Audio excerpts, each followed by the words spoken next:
Bonjour mes amis, et je vous bénis, c'est votre frère Philippe. Aujourd'hui, je veux voir avec vous la parabole des deux maisons. Alors, nous sommes dans une série, nous sommes en train de parler des paraboles de notre Seigneur Jésus. Et la meilleure façon dont notre Seigneur Jésus, avec une telle intelligence, l'intelligence de Dieu, Jésus est Dieu. Quand il s'exprime, quand il parle, il y a des vertus pédagogiques dans la parabole. Les paraboles nous amènent à une vérité. La vérité pas révélée directement, mais au fur et à mesure de notre méditation, on puisse la saisir, on puisse la comprendre pour recevoir ce que Dieu a voulu nous transmettre. Les paraboles sont très simples à comprendre et par contre, elles ont une profondeur. Il y a plusieurs niveaux de révélation. Dans chaque parabole, elle nous enseigne, elle nous édifie, elle nous permet de comprendre et d'appliquer véritablement ce que le Seigneur Jésus nous dit. Il nous dit, dans Matthieu 13, verset 10, on a déjà vu cette parabole du semeur, les disciples lui disent, mais pourquoi tu parles en parabole?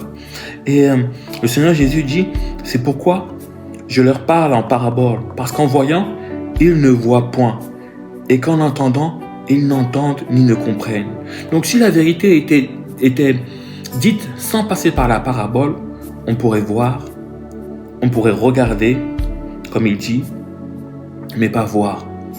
On peut comprendre, entendre ce qu'il dit, mais pas comprendre.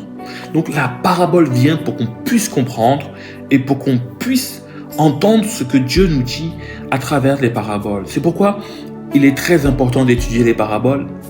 Il est très important de méditer les paraboles de notre Seigneur Jésus. Elles sont d'une richesse extraordinaire. Et chacun, en méditant sa parole, reçoit une vérité, un réma pour sa vie. Donc, oui, c'est toujours très bien de regarder ce que les gens qui ont étudié la Bible, les enseignants, disent des paraboles. Mais c'est encore mieux de méditer soi-même dans la parabole afin de faire ressortir une vérité que Dieu souhaite pour notre propre vie. Et aujourd'hui, nous allons étudier la parabole des deux maisons. Donc, c'est dans Matthieu 7. C'est une parabole que le Seigneur Jésus, alors je vais lire d'abord, donc Matthieu 7, verset 24, les deux maisons. C'est pourquoi quiconque entend ces paroles que je dis et les met en pratique sera semblable à un homme prudent qui a bâti sa maison sur le roc. La pluie est tombée, les torrents sont venus, les vents ont soufflé et se sont jetés contre cette maison. Elle n'est pas tombée parce qu'elle était fondée sur le roc.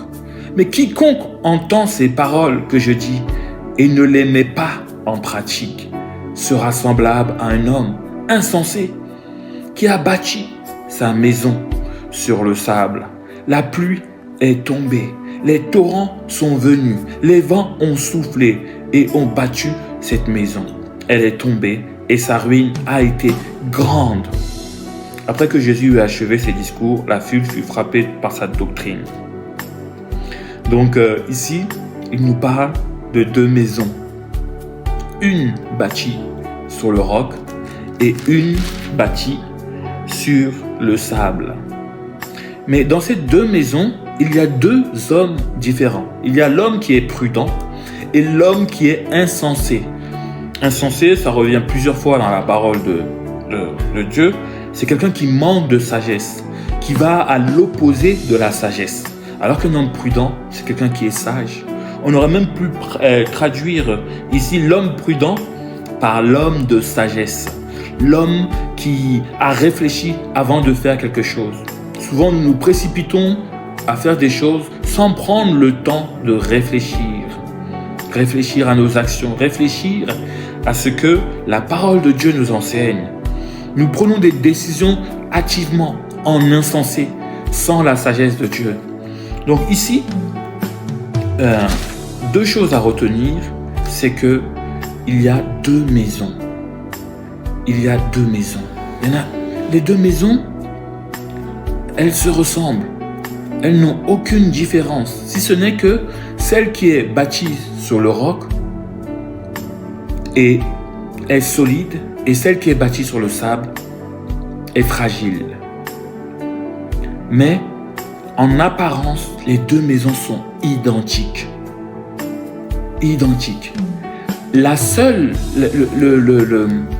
on va dire, ce qui va faire ressortir la maison qui est bâtie sur le roc et la maison qui est bâtie sur le sable, ce qui va faire ressortir la nature de la maison, c'est les tempêtes, c'est la pluie, le torrent, le vent.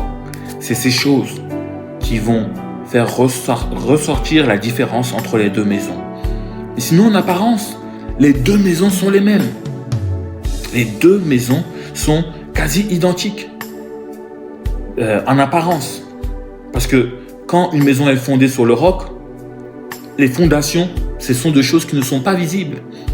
Et la maison qui est bâtie sur le sable, elle n'est pas non plus visible. On ne peut pas voir, à moins d'avoir des rayons X, de voir cette maison, elle a été bâtie sur le roc, cette maison a été bâtie sur le sable. Nous ne pouvons pas le savoir. Les seules situations, les seules circonstances qui viennent démontrer la nature de la maison, c'est les tempêtes. La pluie est tombée, les torrents sont venus, les vents ont soufflé. Donc c'est les tempêtes de nos vies qui vont faire ressentir la maison. Une maison, c'est là où on vit. Là, c'est une métaphore pour parler de ta vie. Ta vie est une maison que tu as bâtie à force de choix, de décisions. Tu as bâti cette maison. La maison, c'est ta vie. Comment tu vis, les choix que tu prends, avec qui tu décides de bâtir ta vie. Donc, la maison, nous avons compris, c'est ta vie. Et la maison qui est bâtie sur le sable, elle finit en ruine quand les épreuves de la vie. Ici, les pluies est tombée, c'est les épreuves de la vie. Les torrents sont venus, les vents. Et ces épreuves, ça peut être assimilé à la maladie, ça peut être assimilé à des douleurs, à des angoisses, ça peut être assimilé à des attaques, ça peut être assimilé à plein de choses qui vont mal dans ta vie. Voilà, c'est des épreuves. Nous traversons tous des épreuves. Il n'y a pas de super-héros. Nous subirons tous des épreuves dans la vie. Mais il y en a qui vont s'effondrer face à ces épreuves et il y en a qui vont rester inébranlables. L'autre différence aussi entre le roc et le sable, le roc est résistant. Le roc est solide. Le roc a une nature inébranlable. On ne la casse pas facilement. Elle tient la route. Elle est solide. Si tu veux construire ta vie, construis-la à travers ce roc, nous dit le Seigneur Jésus. Car elle sera solide. Elle résistera aux tempêtes de la vie, à la détresse, à la solitude, aux angoisses, aux amertumes, aux attaques, à toute chose d'épreuve qui peut arriver au cours d'une vie. Toutes ces épreuves, nous devons les traverser en étant dans le roc. Et ici, nous comprenons que le roc, c'est notre Seigneur Jésus-Christ, qui est le rocher de notre vie, qui est la fondation sur laquelle nous devons bâtir notre vie. Le rocher, c'est quelque chose, en hébreu on dit Séla. Donc c'est quelque chose qui est solide. Jésus est solide.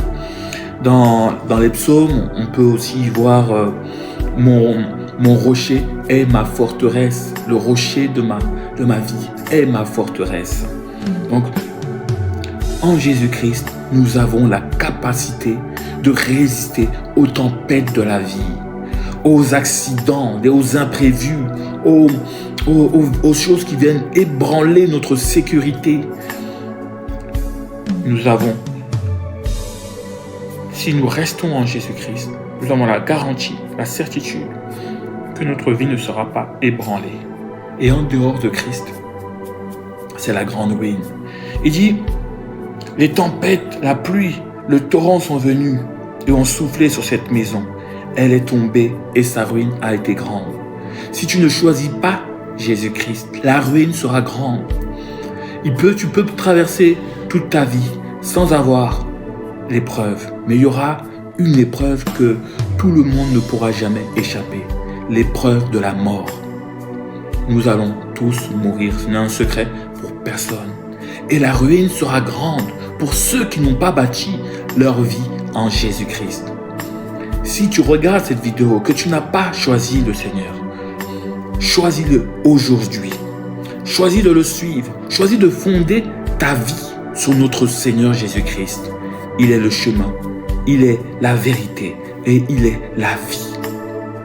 Et aujourd'hui, il est ton rocher sur lequel tu dois bâtir ta vie afin qu'elle soit inébranlable. Mon ami, la véritable joie que tu cherches depuis tant longtemps, elle est dans ce rocher. La véritable paix que tu cherches depuis tant longtemps, elle est dans ce rocher. Ne cherche pas des choses qui ne vont pas durer. Le sable, c'est quelque chose d'éphémère. Une vague vient sur le sable et le sable disparaît. Le sable, c'est aussi les choses qui ne sont pas solides. C'est les choses qui ne restent pas. Choisis ce qui va rester pour l'éternité. Choisis la vie en Jésus-Christ. Il va t'apporter la vie. Il va t'apporter la solution dans ton ménage. Si tu es célibataire, choisis aussi une femme avec laquelle tu vas fonder ta famille. Et cette femme, il faut qu'elle soit en Christ. Mon ami, prends des décisions avec sagesse. Agis en homme prudent. Nous faisons face à des défis dans ces temps de la fin qui vont être de plus en plus élevés. Choisissons Jésus-Christ comme notre rocher et demeure béni.